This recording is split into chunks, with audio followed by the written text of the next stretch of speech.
राजधानी जयपुर से बता रहे हैं राजस्थान कर्मचारी चयन बोर्ड से जुड़ी हुई बड़ी खबर यह है कि चयन बोर्ड की परीक्षा में डिटेल्ड फ्रीजिंग होगी। बायोमेट्रिक एंट्री लागू हो चुकी है। परीक्षा केंद्र को सीसीटीवी कैमराज से लाइव कनेक्ट किया जाएगा और आज जूनियर इंस्ट्रक्टर सीओपीए का परीक्षा से ये लागू हो गई है बायोमेट्रिक एंट्री।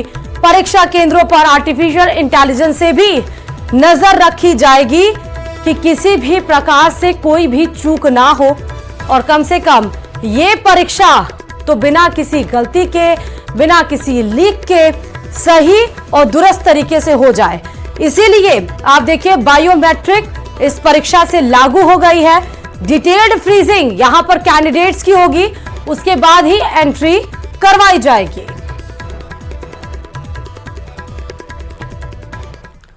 इंडिया ब्लॉक के खत्म होने की खबरें आ रही हैं। कांग्रेस के सभी साथी जहां जहां एक एक कर साथ छोड़ रहे हैं, वहीं खुद कांग्रेस नेता पवन खेड़ा ने भी गठबंधन के द एंड का ऐलान कर दिया है। उन्होंने कहा गठबंधन सिर्फ लोकसभा चुनाव के लिए था। दरअसल कांग्रेस के साथी एक एक कर हाथ छुड़ा रहे थे। दिल्ली में कांग्रेस के खिलाफ केजरीवाल चुनाव लड़ रही हैं। वहीं अखिलेश का कांग्रेस की जगह केजरीवाल को समर्थन है। वहीं ममता बनर्जी पहले ही गठबंधन से दूरी बना चुकी थी। देखिए रिपोर्ट।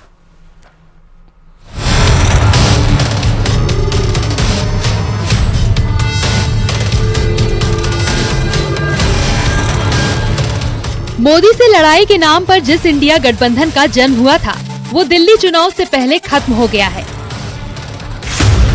कांग्रेस पार्टी की तरफ से भी आधिकारिक तौर पर इंडिया गठबंधन के अंत की घोषणा कर दी गई है।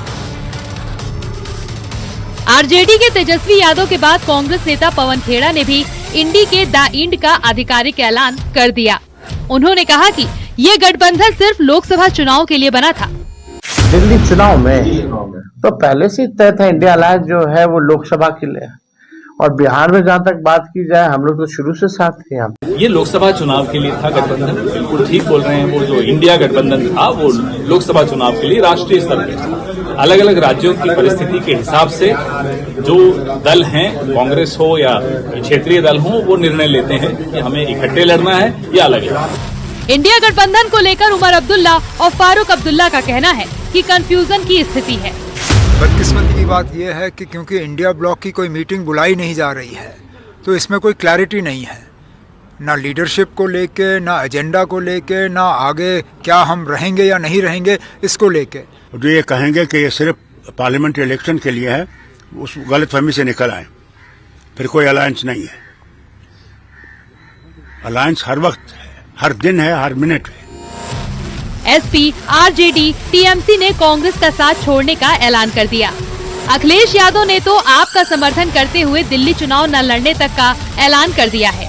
यानी केजरीवाल को समर्थन देकर अखिलेश ने राहुल गांधी का खुला विरोध कर दिया, लेकिन कांग्रेस मिल्कीपुर उपचुनाव में उसे समर्थन देने को तैयार है। इस पर बीजेपी का कहना है कि कांग्रेस ने अखिलेश के आगे घुटने टेक दिए। अखिलेश यादव को मनाने के लिए घुटने टेक दिया कांग्रेस। उत्तर प्रदेश के बाय इलेक्शन मिल्कीपुर में बिना शर्त समर्थन का,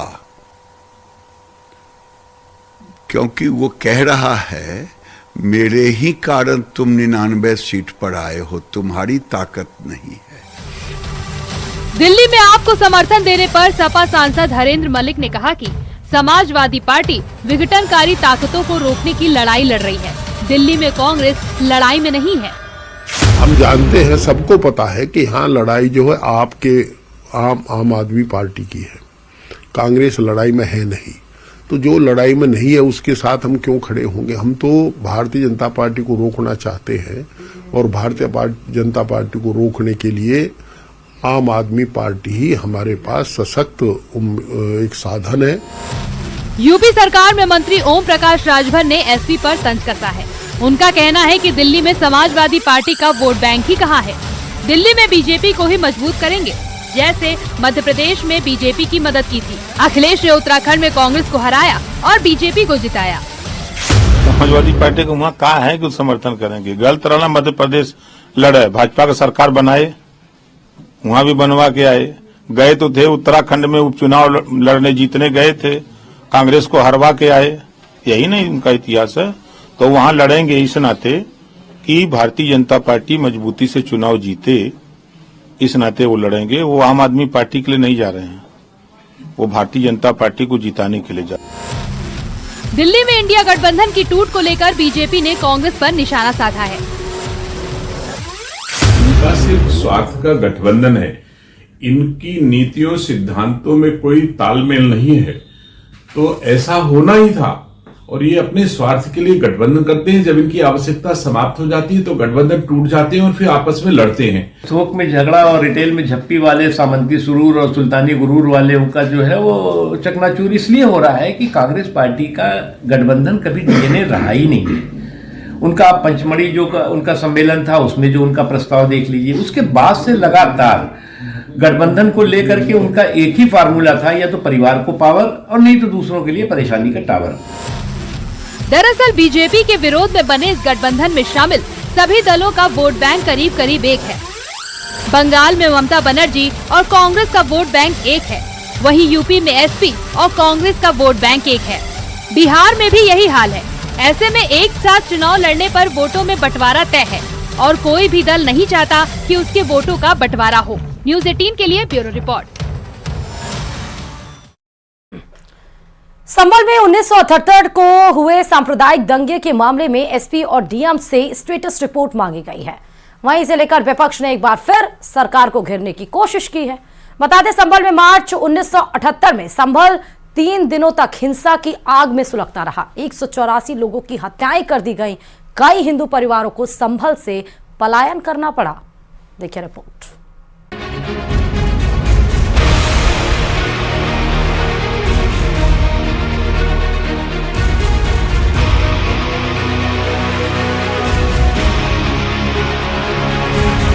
संभल में 1978 को हुए सांप्रदायिक दंगे को लेकर जिला प्रशासन से स्टेटस रिपोर्ट मांगी गई है।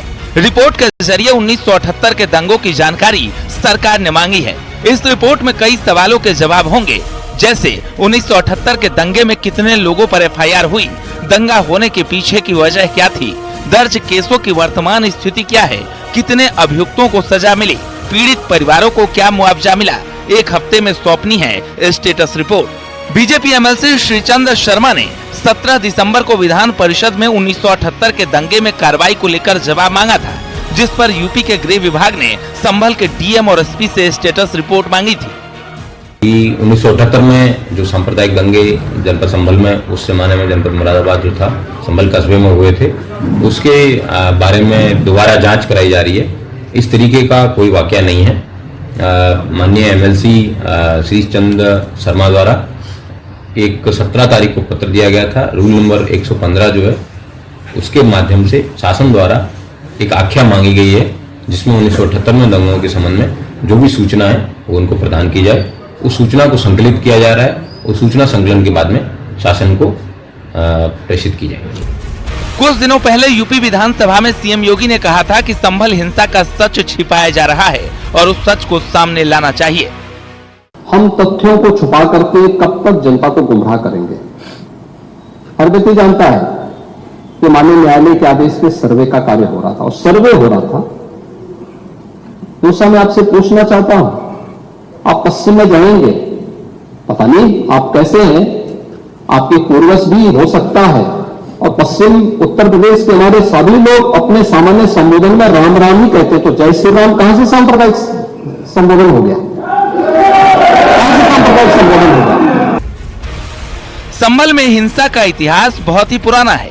वहाँ एक नहीं कई बार दंगे हो चुके हैं। संभल में 1978 में हुए दंगों में कई हिंदुओं की हत्या हुई थी। होली के 4 दिन बाद यानी 29 मार्च 1978 को आगजनी हुई थी। 29 मार्च 1978 को 40 से ज्यादा दुकानें जला दी गई थी। दावों के मुताबिक हिंदुओं को पहले लूटा गया, फिर उनके साथ मारपीट की गई। आरोप है कि हिंसा के दौरान उपद्रवियों ने 30 लोगों को जिंदा जला दिया था।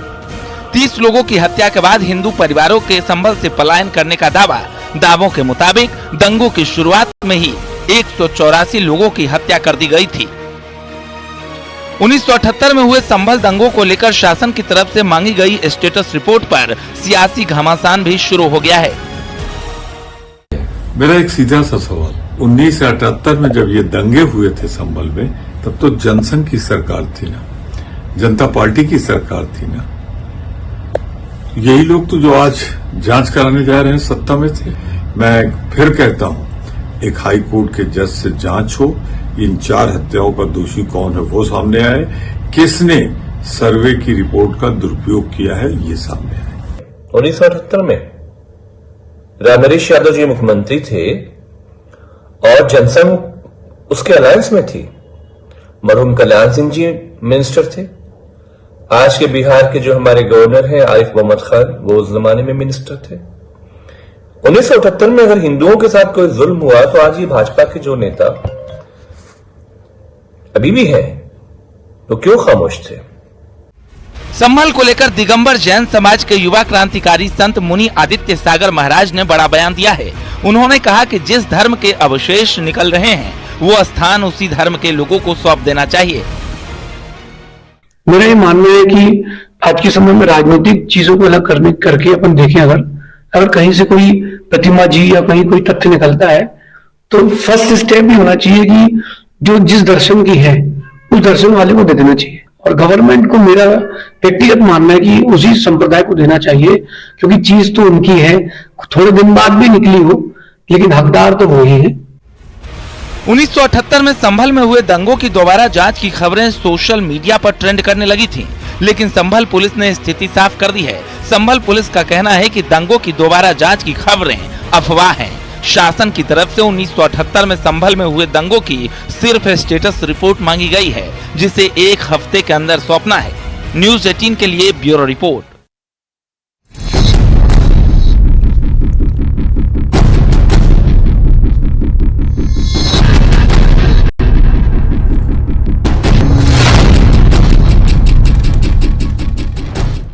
और चलिए अब मौसम से जुड़ी हुई बड़ी खबर इस वक्त आपको बताते चले। दिल्ली एनसीआर में भयंकर कोहरे की वजह से विजिबिलिटी 0 पर पहुंच गई है। पहाड़ों से आ रही ठंडी हवाओं ने उत्तर भारत में सर्दी का सितम बढ़ा दिया और इससे ठिठुरन ज्यादा बढ़ गई है। आज दिल्ली एनसीआर में घना कोहरा छाया हुआ है। कुछ हिस्सों में घने कोहरे की चादर छाने से विजिबिलिटी 0 हो गई है। अगले 1-2 दिनों के भीतर उत्तर भारत के बड़े क्षेत्र में बारिश का दौर भी शुरू हो जाएगा। राजस्थान में इसका असर तो दिखने भी लगा।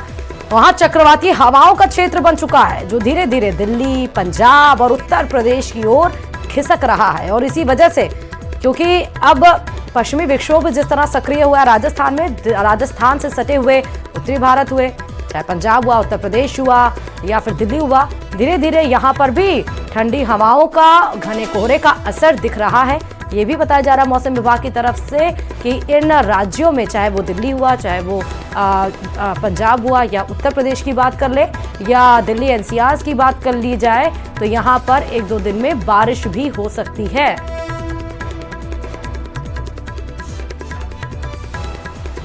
दिल्ली एनसीआर का मौसम बिल्कुल बदल गया है। पिछले कई दिनों से ठंड और कोहरे की दोहरी मार दिल्ली एनसीआर वालों को देखनी पड़ रही है। फिलहाल मेरी मौजूदगी देखिए ये सेक्टर 98 नोएडा में है। देखिए यहाँ किस कदर चारों तरफ कोहरा ही दिख रहा होगा। ऐसी स्थिति हो गई है कि लोग जो हैं, गाड़ियाँ जो हैं वो लाइट जला के जा रहे हैं। ये देखिए तस्वीर आपको दिखा रहे हैं। ये स्थिति ऐसी है सुबह 8 बजे की कि गाड़ियाँ जो जा रही है गाड़ियाँ वो लाइट जला के ड्राइवर ले जा रहे हैं, क्योंकि विजिबिलिटी जो है वो बहुत कम हो गई है, जिसकी वजह से लोगों को भारी परेशानियों का सामना करना पड़ रहा है। पूरी दिल्ली और एनसीआर जो है वो घने कोहरे की चादर जो है वहाँ पे लिपटी हुई है, जिसकी वजह से विजिबिलिटी जो है वो काफ़ी कम हो गई है। आप देखिए यहाँ पे किस तरह स्थिति है। ड्राइवर जो है वो गाड़ियों की लाइट जला चुके हैं, क्योंकि उन्हें जो देखने की स्थिति है वो काफ़ी कम हो गई है, वो कम दिखाई दे रहा है घने कोहरे की वजह से। फिलहाल ये देखिए दिल्ली में मौसम को लेके जो है मौसम विभाग ने भी येलो अलर्ट जारी कर दिया है। मौसम विभाग का कहना है कि आज दिन भर जो है वो कोहरे और ठंड की मार जो है वो दिल्ली एनसीआर वालों को पड़नी तय मानी जा रही है। फिलहाल दिल्ली में न्यूनतम तापमान जो है वो 6 डिग्री सेल्सियस और अधिकतम तापमान जो है 20 डिग्री सेल्सियस का अनुमान लगाया गया है। ये मौसम विभाग का कहना है कि कल यानी शनिवार और रविवार को जो है बारिश भी हो सकती है। ये सबसे बड़ी खबर यही है कि मौसम विभाग ने खुद अनुमान लगाया है कि शनिवार और रविवार को दिल्ली एनसीआर में बारिश हो सकती है। और एक और बड़ी खबर इस वक्त आपको बताते चले, मौसम से जुड़ी हुई है बड़ी खबर। दिल्ली एनसीआर में कोहरे का कोहराम मचता जा रहा है। दिल्ली एनसीआर में AQI 400 के पार पहुंच गया है। 165 से ज्यादा उड़ानें प्रभावित हो चुकी हैं, 30 से ज्यादा ट्रेनें प्रभावित हो चुकी हैं। तो दिल्ली में एयर क्वालिटी इंडेक्स 400 पार, क्योंकि घना कोहरा छाया हुआ है, इसलिए डस्ट पार्टिकल्स हवा में इंटरमिंगल नहीं हो पा रहे हैं, घुल नहीं पा रहे हैं, जिस वजह से ये भी एक परेशानी सबब है। और इसकी वजह से आप देखिए कि फ्लाइट्स जो उड़ानें हैं उस पर कितनी ज्यादा असर पड़ता हुआ दिखाई पड़ रहा है। 165 से ज्यादा उड़ानें प्रभावित हो चुकी हैं, 30 से ज्यादा ट्रेनें प्रभावित हुई हैं, या तो कैंसिल हो गई हैं या तो अपने समय से देरी से चल रही हैं। अब क्योंकि 26 जनवरी भी है तो इस समय परेड की रिहर्सल भी हो रही होगी, तो यहाँ पर जो आर्मी के लोग हैं, जो जवान हैं, उन्हें भी खासा दिक्कतों का सामना करना पड़ रहा है। लेकिन फिर भी वो अडिग हैं, वो रिहर्सल्स अपने कर रहे हैं। लेकिन यातायात किस तरह से प्रभावित हुआ है वो एक बड़ी खबर आपको बता रहे हैं। मौसम की वजह से दिल्ली एनसीआर में AQI 400 के पार।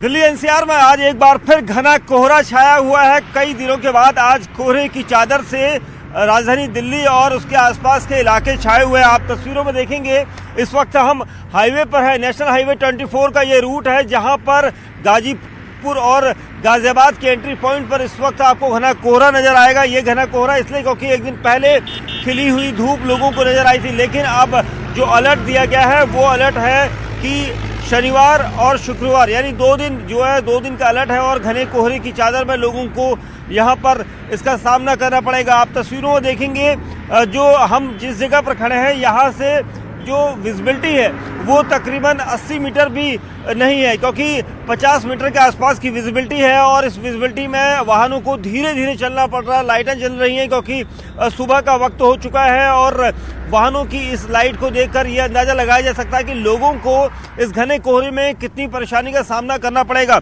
आने वाले 2 दिन जो है लोगों को इस तरह से कोहरे का सामना तो करना पड़ेगा ही, वहीं साथ ही मौसम विभाग का ये कहना है कि जो बादल छाए हैं उससे शनिवार को बारिश भी लोगों को यहाँ पर भिगो सकती है। लेकिन उससे पहले जो ठंड है वो ज़्यादा है, क्योंकि तकरीबन 6 डिग्री के आसपास का जो टेम्परेचर है वो कई इलाकों में है। उसके अलावा जो विजिबिलिटी है वो एयरपोर्ट, पालम, उसके अलावा जो दूसरे इलाके हैं सफदरजंग, इन जगहों पर जो रिकॉर्ड किया जाता है उसमें विजिबिलिटी कम है।